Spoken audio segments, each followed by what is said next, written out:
విస్తృతంగా ప్రమాదాలు చోటు చేసుకుంటూ ఉన్నాయి.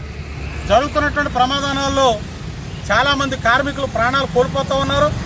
మరి మొన్ననే అనకాపల్లి జిల్లా అచ్యుతాపురం ఎసెన్షియల్ ఫార్మా కంపెనీలో జరిగినటువంటి ప్రమాదంలో 17 మందికి ప్రాణాలు కోల్పోయారు.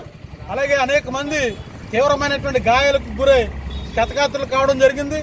అలాగే మళ్ళీ నిన్ననే పరవాడ ఫార్మా ఫ్యాక్టరీలో జరిగినటువంటి ప్రమాదంలో ఒక కార్మికుడు ప్రాణాలు కోల్పోగా 3 కార్మికులు తీవ్రమైనటువంటి ప్రాణాపాయ పరిస్థితులు కొట్టుమిట్టాడుతూ ఉన్నారు. ఇవాళ తరచుగా జరుగుతున్నటువంటి ప్రమాదాలని అరికట్టడంలో ఇవాళ ప్రభుత్వాలు తీవ్ర వైఫల్యం చెందుతూ ఉన్నాయి.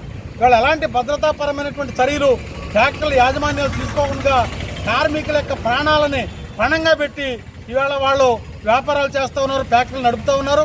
దీన్ని అరికట్టాల్సినటువంటి భద్రతా సిబ్బంది ఇవాళ సేఫ్టీ ఇన్స్పెక్టర్స్ తరచూ ఫ్యాక్టరీలో పర్యటనలు చేసి వాళ్ళ ఫైర్ శాఖకి సంబంధించినటువంటి సిబ్బంది వాళ్ళ ఫ్యాక్టరీలో తరచుగా వాళ్ళు విస్తృతమైనటువంటి తనిఖీలు చేసి భద్రతా ప్రమాణాలు పాటించి చేయాల్సినటువంటి పనులు చేయకపోవడం కారణంగానే ఇవాళ భద్రతా వైఫల్యంతో ఇవాళ అనేక ప్రమాదాలు జరుగుతూ ఉంటాయి.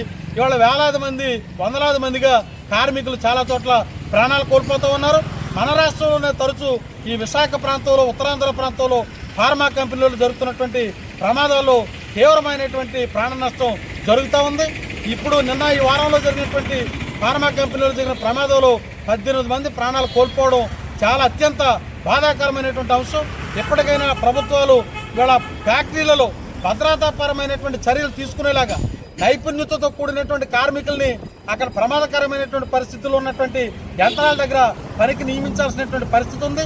వాళ్ళ కార్మికులకు నైపుణ్యత లేకపోతే అలాంటి నైపుణ్యతని యాజమాన్యాలు ఇప్పించి వాళ్ళ ఫ్యాక్టరీలో కార్మికులుగా కొనసాగించాల్సినటువంటి అవసరం ఉంది.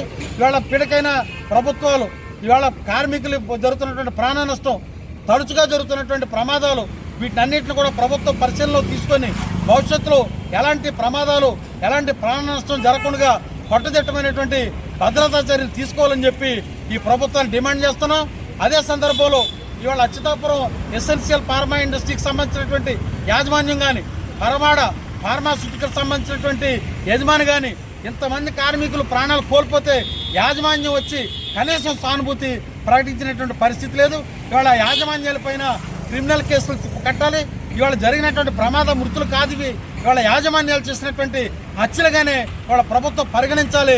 యాజమాన్యాలు సరైనటువంటి భద్రతా చర్యలు తీసుకోకుండా ఫ్యాక్టరీలు నడుపుతున్న కారణంగానే ఈ ప్రమాదాలు చోటు చేసుకొని కార్మికులు ప్రాణాలు కోల్పోతూ ఉన్నారు.